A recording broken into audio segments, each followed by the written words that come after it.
I think one of my earliest memories would have been getting pushed in a pram on a CND demo by my mum and dad. Growing up in Dumbarton, you were always aware that the nuclear base was almost on Yeah. our doorstep up at Faslane.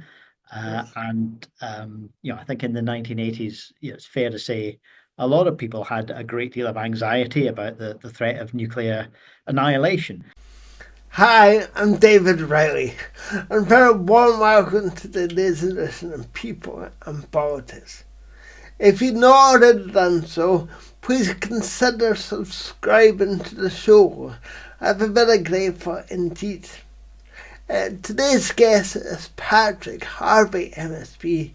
He's co-leader of the Green Party in Scotland and was first elected to the Scottish Parliament in 2003.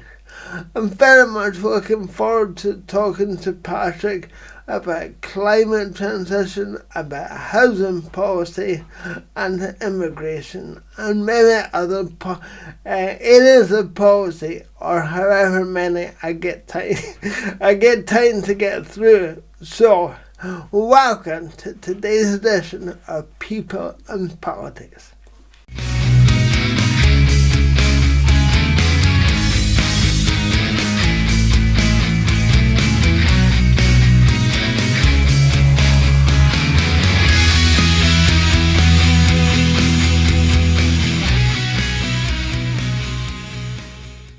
Patrick Harvie, thank you very much for taking the time to join me today. I'm really grateful for your time. It's nice to meet you. Uh, No problem at uh, all. The invitation. if it's okay, that I feel like there's so much I'd like to get through with you. If we get the time, I'd like to talk about climate crisis. I'd like to talk about your work on housing, poverty, and immigration, and so much to talk about if I get time. And of course, finally, I would like to discuss your recent decision to step back as co-leader of the Green Party. So we'll just see how the thing goes. But I wanted, if it's okay with you, to start by going back a bit because I know that you grew up in Dumbarton and went to school there, and we've got something in common that we both studied in Manchester. Oh, right. Because you went to Manchester Met, I was further up the road. So I wondered if you could give us a window into your kind of earlier years and what started your political thinking and political knowledge. Yeah, happily. I mean, you mentioned that I grew up in Dumbarton, and my mum and dad were both uh, politically aware and politically interested people. My mum was more of a political activist than my dad, but it was always a household where the news would be on the telly, newspapers would be around, people talked about current affairs, about politics and politicians. So it never seemed as though politics was something for other people. And I Right. think a lot of people, certainly of my generation, grew up without necessarily those kind of influences. My mum's activism was largely around environmental themes as well as anti-nuclear protests. So, growing up in Dumbarton, you were always aware that the nuclear base was almost on Yeah. our doorstep up at Faslane. Yes. I think in the 1980s, it's fair to say a lot of people had a great deal of anxiety about the threat of nuclear annihilation. And Of course. things like when the wind blows and threads and stuff like that on the television, it was something that we were very aware of. I Yeah. think one of my earliest memories would have been getting pushed in a pram on a CND demo by my mum and dad. But yeah, a little bit later, my mum was also much more active in the early days of the Green movement in this country. Yeah. I think later on when I was more involved in equality stuff, the dots got joined for me between the kind of social justice arguments for the Green movement and the environmental arguments, which have always both been kind of core parts of what green politics is all Yeah, about. yeah. I think you and I are similar vintage. And one of my earliest memories is visiting. It was a peace camp or it was a camp when they were thinking of building Torness Power Station because that's just on the road. From me, I can remember the big anti-nuclear campaign at that time. So that must have been um, a similar time. But and of course, and of course, Torness had served us for 50 years. So it should have all day, Yeah. all day. But I think I read, and you correct me if I'm wrong. They started in the labor movement, and your first political interest was in the Labour Party, but you transitioned into Green politics, and I wonder if you could talk about that sort of Well, movement. yeah, I mean, I think when I was growing up, we probably had a family membership of what would have been the Ecology Party in those days before it was the Greens. So that's Well, probably while I was a kid, still as part of a family membership where I was days. But yeah, when I was a student, I went to fairly obviously chose Manchester because growing up queer in the west of Scotland in the 1980s was not a safe or a happy place to be, and no, Manchester was a massive draw for that reason. And I got involved in obviously the language changes over the years. It would have been lesbian and gay or LGBT or what have you. Gradually yeah, the language becomes more inclusive. But I was involved in that community in terms of student politics for a while in Manchester. Um, and yeah, I mean, even that was a fairly fraught time because it was still at the time when homophobia was being weaponized by the yeah. It government. was. James Anderton, the chief constable of Greater Manchester, was sending squads of police in biohazard gear to raid gay clubs, all this kind of stuff. Oh, Extraordinary. horrific. Yeah. It's Um, horrific. so yeah, Manchester was in many ways a kind of transformative experience for me personally, uh, Yeah, and it was also a place to learn a lot, way beyond just academic learning, but learning a lot about life as well. yeah. Do you think young people today, particularly young LGBT people, do you think they really understand what what it was like for you, for our generation, not that terrible long ago, and do they understand how far it's come, although it's got further to go, Didn't I think they it's get that? probably I think it's probably fair to say that no generation fully understands any other generation's experience, No, but no one should underestimate either the challenges of the past or the challenges of today. I mean, if I think about, in those kind of years in Manchester, or maybe a little bit later when we were involved in the Section 28 campaign in Scotland, yeah, if I imagine that at that time I'd had one of these devices in my hands, yeah, the connection that we have to one another has become, a route and a conduit for abuse and yeah, hostility. yeah, The social media age exacerbates that online bullying and yeah, hate speech. So, I think in some ways things are better today, and in some ways things are worse today for the yeah, next generation, and the way in which prejudice is still being weaponized by some of the yeah. same forces shows that we thought we'd made a lot of progress, and some of it has been reversed very, very quickly. Yeah, absolutely. I'm very conscious that, there was a lot of progress in the last 10, 15 years, but there's no doubt it's been reversed, Yeah. which is which is very sad and regrettable. And yeah, it's very sad. but let's hope it won't be reversed.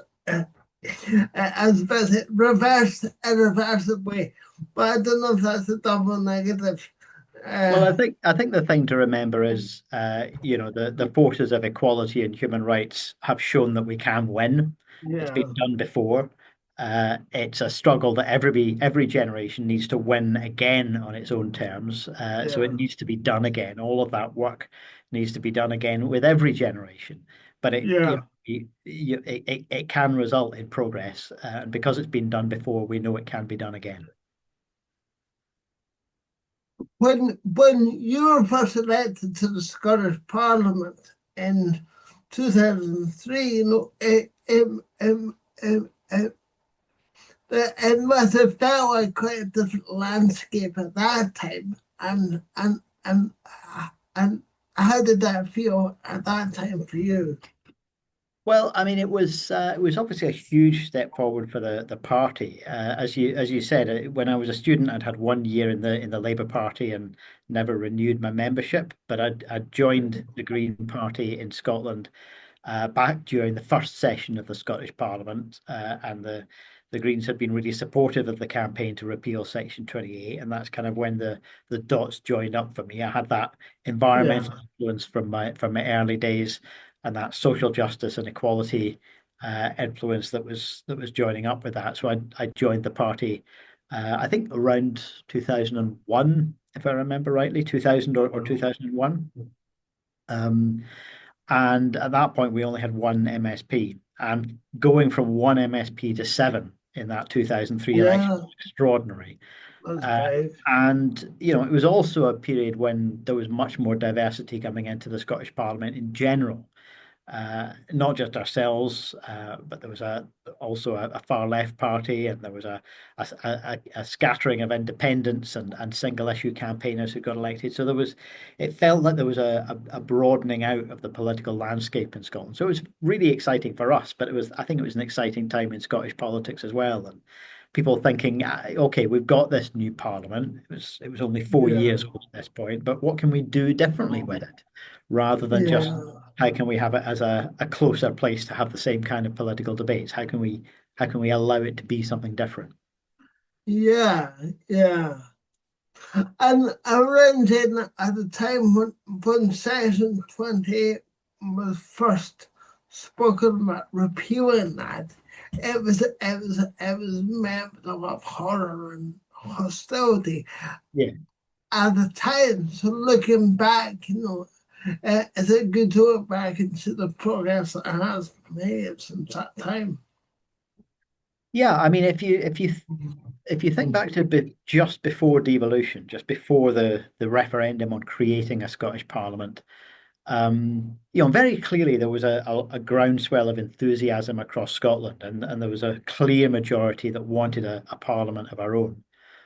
I think within the LGBT community, there was still that support, but there was also some anxiety with it.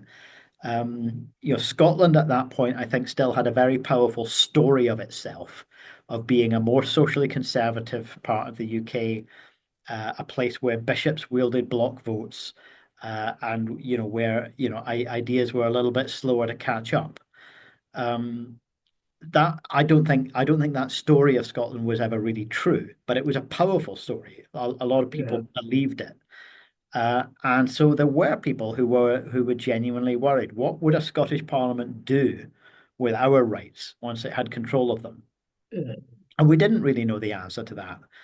It was a bit of a leap of faith for some people, and that can come with some anxiety. Well, the Section 28 battle was, it was ugly, it was high profile, it was extremely well funded by some really vicious forces in our society, like Brian Souter and Cardinal Winning. Cardinal Winning comparing us to Nazis, for example. I mean, really, really horrible, horrible stuff. yeah, But on the back of it, we not only got the legislation through and we got Section 28 repealed, their court case against our community organisations being funded yeah, fell apart on day one. All of the organisations survived the funding crisis that was resulted from that court case. And even in terms of the media coverage, unless you really didn't turn your eyes away from a couple of specific publications that were relentlessly homophobic, for the most part, I think we won the public debate as well. Um, Right. and what followed after that was a period where, for a long, long time, the Scottish Parliament never voted against LGBTQ people's equality and human rights for many, many years. Sometimes Yeah. a bit faster than the UK, sometimes a bit slower, but the the decision never went against equality. And you couldn't have said that of Westminster. So No. um, it was a period when there was a real sense of forward momentum, of progressive, positive progress. And it's only really in much more recent years, particularly since transphobia has been cultivated by certain forces on the right, that has started to stall. And all of the kind of cultural baggage of prejudice and hostile language that comes with that. Yeah, I agree. And and just finally on this topic, then I'm going to move on. We said earlier that a lot of the good work has been undone. I wonder what you thought the forces behind that were, and what your expectations for the future. Do you think it'll go the other way again? Well, I mean, where the forces came together, I mean, there were always a few people who might have on other issues considered themselves being on the left, perhaps in economic terms, or having different associations with politics, thought of themselves being on the left, who were just a bit socially conservative on the issue of transgender people's rights. Their instinct was not for equality; it was just to be a bit more socially conservative. But I think that's always been a small minority. It's when that started to come together with a much more explicit right-wing campaign from America, Yeah, and the religious right organizations recognized that they could pursue a strategy that they called split the T from the LGB. It was a very, very deliberate attempt to say, if we can fragment this movement, if we can fragment the pro-equality movement, then we can beat it. They recognized that equalities and human rights, when people have got each other's back, when different marginalized groups come together and stand up for one another, we're too strong to beat. And it's yeah, only when the equalities movement is fragmented that those who fundamentally oppose equality and human rights are able to make progress. And it's very, very clear if you look at America where they want to go with that. You know, if they can continue to undermine transgender people's rights, it won't end there. It will continue to things like sex education, abortion rights, uh, you know, yeah, equal political rights for women, a whole host of other areas, alongside all of the anti-migrant and racist rhetoric that we're seeing as well. So it takes you to some very, very dangerous places, but it yeah, begins with that idea of fragmenting the equality movement, yeah, splitting off groups against each other, and undermining the solidarity between groups that is the source of our strength. yeah. I, I, I sometimes get the impression, or maybe I'm just hopeful thinking that I think America is starting to turn the corner. It's starting to flatten out.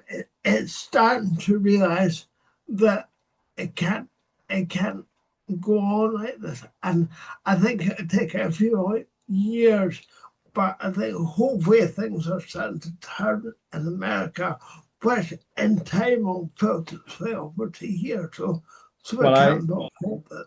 I hope you're right. Certainly in the US, it's reached the point where you can't bury your head in the sand anymore and pretend that this No, isn't happening no. when you Uh, have, effectively death squads going around killing citizens. oh, The fact it's so it's just extreme. incredible, extraordinary what's going on in Minneapolis, and that's gonna play out and start to change things. So I hope so. Anyway, Um, I wanted to ask about the climate transition. And over your 23 years in Parliament, I don't know if you want me to remind you of that or not, but I just have. And that wonder what are some of the wins that what are some of the highs of the climate agenda? How's that going? And what are some of the things that you'd like to have achieved by now and not managed? It's quite a difficult mixed picture, really. I'm really heartened at the fact that climate has continued to move up the agenda, certainly in terms of public expectations. It hasn't been an absolutely straight line trajectory. It's, there's been ups and downs, but the long-term trend has been to see climate and the wider environmental crisis becoming one of the things that the public are concerned with and expect all political parties to have a response on.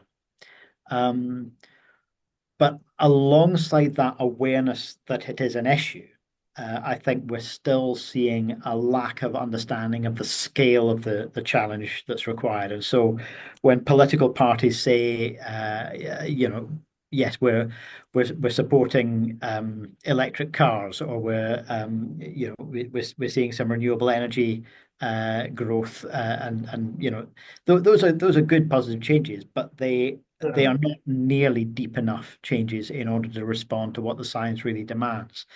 So we've reached the point where everybody knows right across the spectrum that there is an issue. On the right of the spectrum, they've now started to re-embrace climate denial, or at least climate delay. But even across the centre ground and the centre left of most politics, or of most political parties, certainly the dominant political parties, climate leadership is limited to aspiration. It's not really being followed through on with the scale of change that's required. And that's despite the fact that the kind of changes that we need actually are what people need in terms of cutting the cost of living. The idea that so many people are still dependent on fossil fuel prices to heat their homes, on spending large amounts of time commuting in the most polluting ways. These are not good for people's bank balances. They're not good for the economy, and they're not good for the climate. So the kind of changes that we need to see actually would be beneficial to the vast majority of people. And it's the vested interests, the big business interests, that want to slow that down. And at the moment, they're still getting their way. Can people afford the changes that you're making? Because I'm around saying, the general consensus is that be we're going to be using fossil fuels for a few more years. Not forever, but a few more years. And the big one, people just want to cut it dead. But at the moment, we're importing fuel from Norway, I think, quite a bit carbon footprint, rather than continuing to take our source from the North Sea. And do you think there's a cost for the consumer and to business that way? The question really is whether, as a society, we can afford to do this. And I think the answer is yes. Whether, as a society, we can afford to not do this, I think the answer is no, because the cost of inaction is so much higher than the cost of action. But whether individuals, households, families, businesses can afford to make the change, that itself is a political choice. That's about governments. Do governments put in place the kind of policies that enable people to make those choices in their daily lives? If you ask people 20 years ago, could everybody afford a 50-inch television? It just wouldn't make any sense to people. Why on earth would you want to spend money on a television that size? It wouldn't make any sense. But it's now the kind of fairly normal size of television you'll see in, Yeah, in an electronics shop, and you'll see them through the windows of lots of people's homes. Um, yeah. we can afford the things that we choose to make affordable and easy. And as a society, we need to make different choices so that the greener options are affordable and easy for people. Yeah. So, for example, it is at the moment quite pricey to use public transport in many parts of the country. That's a political choice that we've chosen to run a public transport system that's extracting profit for privatized bus companies, that's not providing a reliable service. And so it's understandable that people won't make that choice to switch from their car to public transport unless they happen to be very, very lucky in terms of a really good local service. Lots of people don't have that. That's a political choice. So if we make different choices, then it becomes easy, affordable, safe, and secure for people to make those changes. Yeah. Now, what do you think of the argument that, the Scotland's doing all this stuff which might be at the expense of jobs, but you're saying that we can't afford not to do it. But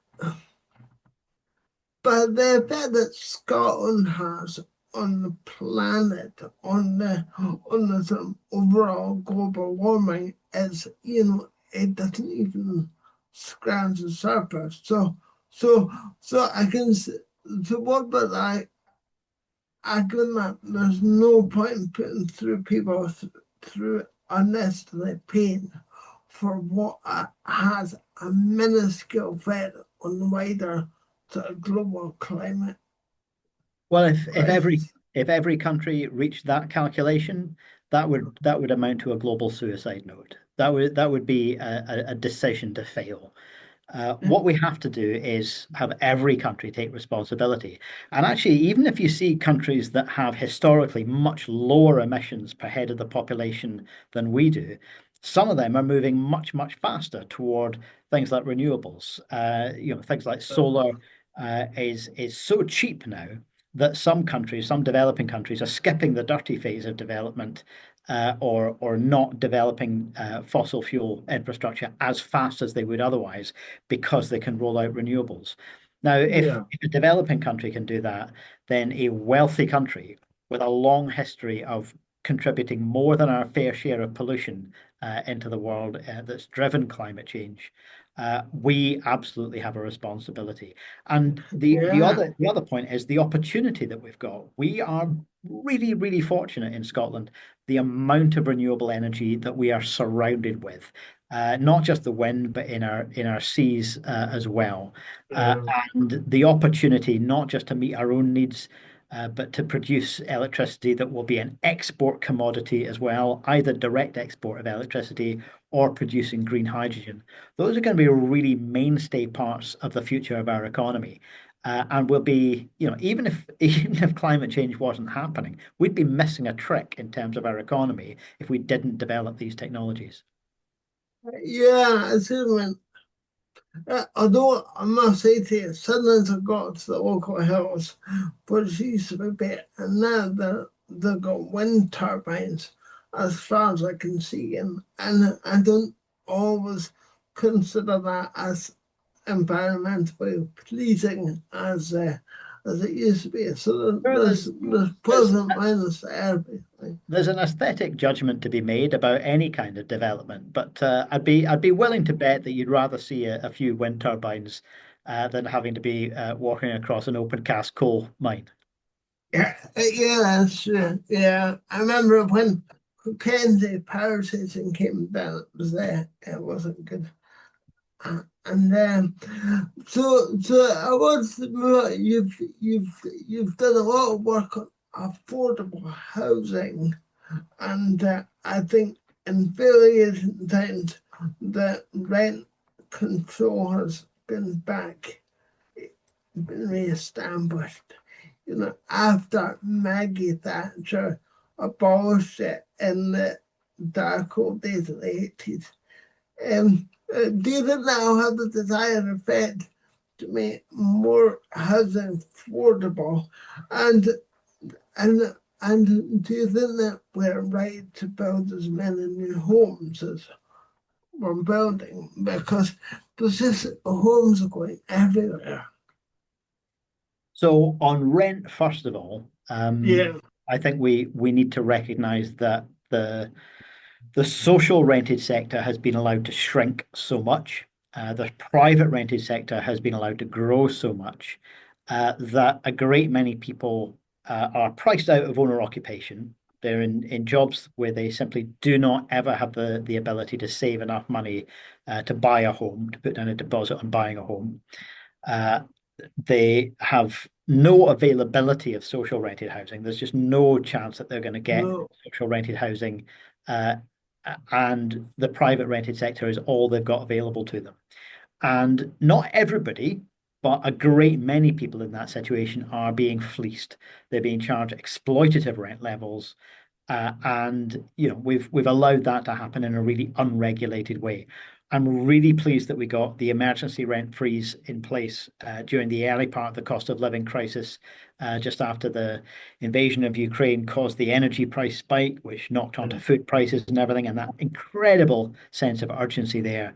Getting some emergency legislation was really positive. The rent controls that are coming in permanently, that are part of the new Housing Act that was just passed this year, sorry, we're in January now, past last year. Yeah. Um, yeah, I do worry that they're not going to be robust enough, and they have been watered down by the government since we introduced them to Parliament.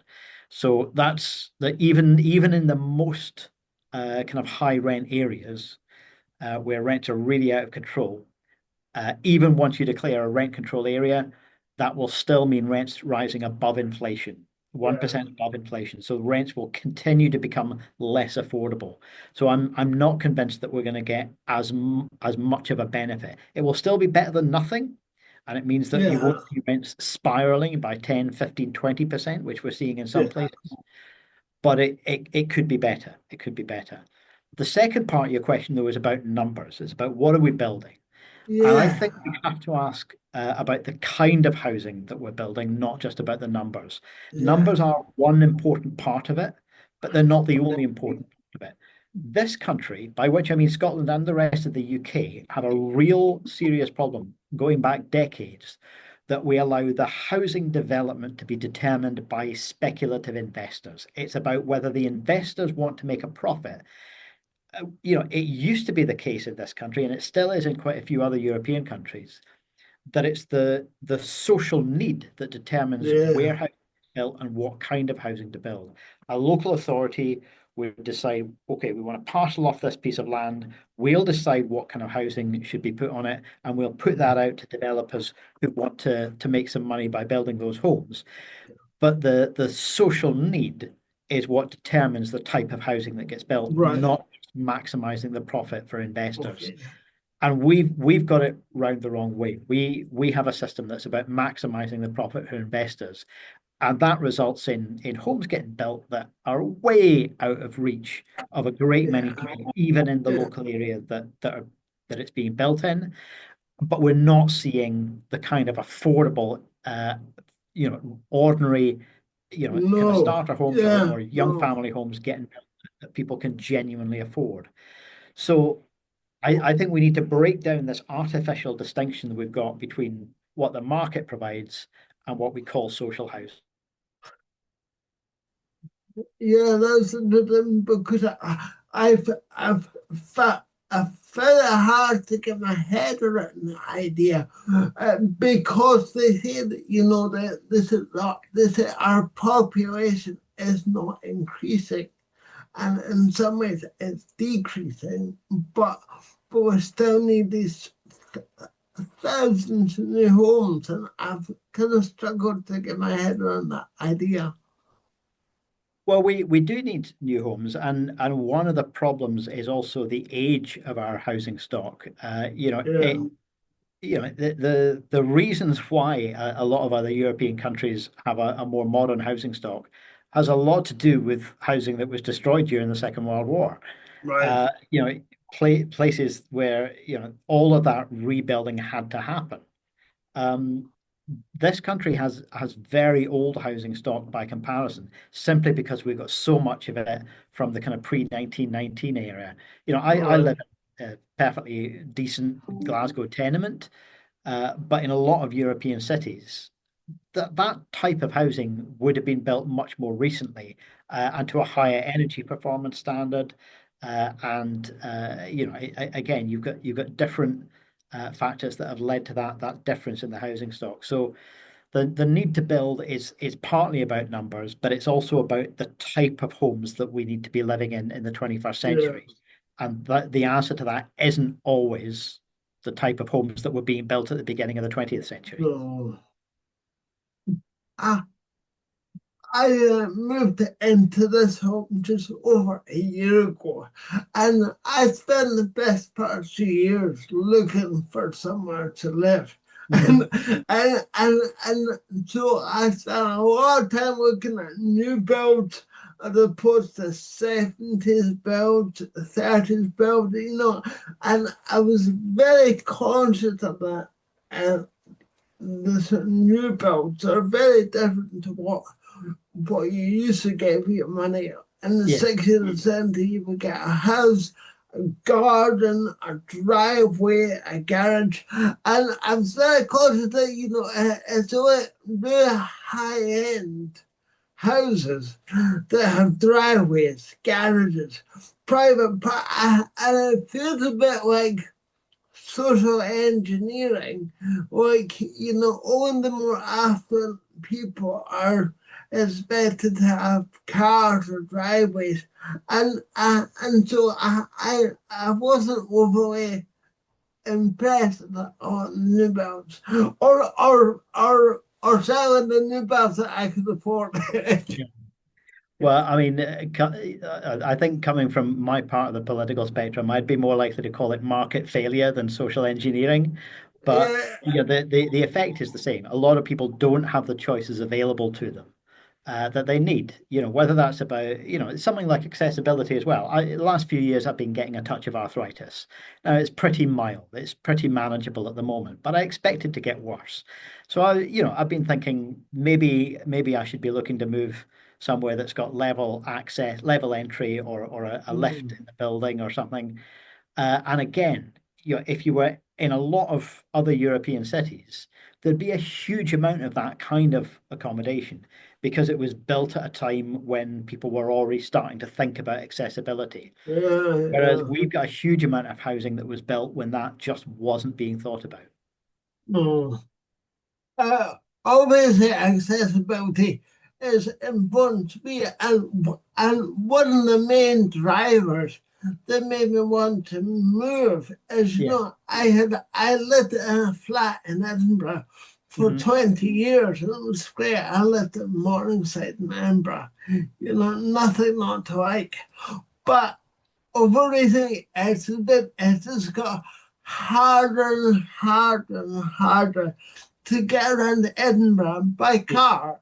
And but I understand for the environmental lobby, but they seem to make no allowance for for the for for some people need cars. I need a car to get around, and not a lot of people need a car. And if you Google it, there's a lot of uh, there's a lot of letters in the press from disabled people similar to myself saying, this is not fair. It's I get it from the environmental point of view, but you need to strike a balance by, you know, letting some people get in my car. But that was a big factor that made me big, but not the only factor. Yeah, so that's it. So, so I suppose I wanted to before you went, just reflect back over your time in Scott Farm, because a few weeks ago you announced that you were going to stand in as co-leader as the Greens, and what if that was a difficult decision? What was that for? And what are some of the highs and lows of your, time? I'm sure you got plenty. Yeah, I mean, it's been, first of all, I'll just have to acknowledge an absurdly long stint in a leadership role. All right. most parties don't have somebody in post for that long, and for good reason. And I think there comes a point where it is too long for yourself and it's too long for the party to have one person in that kind of role. Yeah. Um, you know, I've said in a couple of other interviews that I had already been thinking about it in the run up to the 2021 election, thinking this should be my last election in a leadership role. I'll stand down after the election. And then what happened after the election was Nicola Sturgeon picked up the phone and said, "Do you want to talk about working together in government?" And Well, obviously, how I was can you really say excited by no? the opportunity, but it would also have been the wrong time to walk away from the leadership. It would have looked like I was trying to distance myself from the party at the time when. Yeah. So, it was really important that we worked all together and to take that opportunity. So, if circumstances had been different, I might not have stayed on as long as that. But yeah, anyway, the time had come, and I was really pleased that not only that Ross and Gillian are clearly keen and capable and energetic and enthusiastic, but also that there was that really good stroke of luck in that the Green Party of England and Wales and the Scottish Green Party elected new leadership teams at roughly the same time. Complete coincidence. But it was a really helpful coincidence because it helped to boost the profile of both. And we've seen a membership surge since then and a real sense of enthusiasm growing within both parties. So it's been a really, really exciting handover to see that new generation of green leaders taking on the challenges. On the referendum. Yeah, yeah. What was the thing that led up to the Green Party, aligning itself so positively as a pro-independence party? What was the process behind that? Yeah. Well, the Greens had always been pro-independence for as long as I can remember. So way back in 2003, for example, we started sitting down informally with the SNP and also with the Scottish Socialist Party, because you now had three political parties in Parliament that supported independence. And that was new for us to be in Parliament, but it was new for the SNP for there to be other parties there that supported independence, because Yeah. that was their gig, and suddenly they had to share it a little bit with others. So it was a constructive tension that kind of emerged, and we would disagree on other issues, and we would agree on some.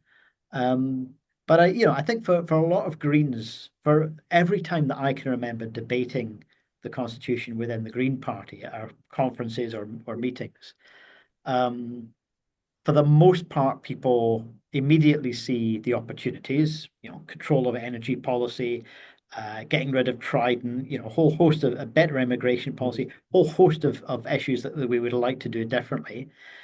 And at the same time, they see the risks and the pitfalls. We wouldn't want to just reproduce some of the same bad decision making in Scotland that we see down south.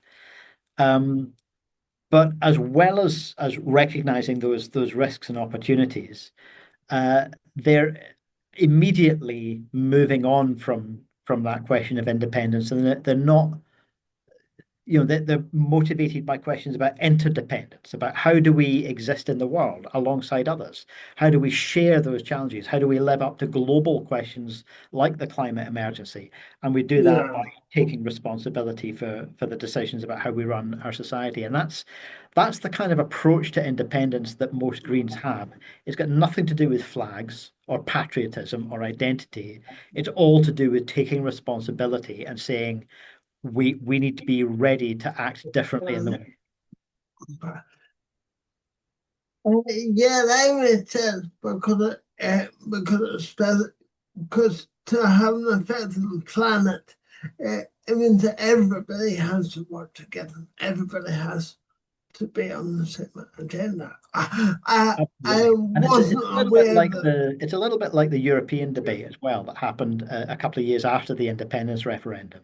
That sense of some people wanted to portray Europe as being some external force controlling the UK, Whereas in reality, the European Union is a place where countries come together to cooperate and decide things together in a way that we've never felt that the UK acts in that way. The UK does impose decisions from the centre.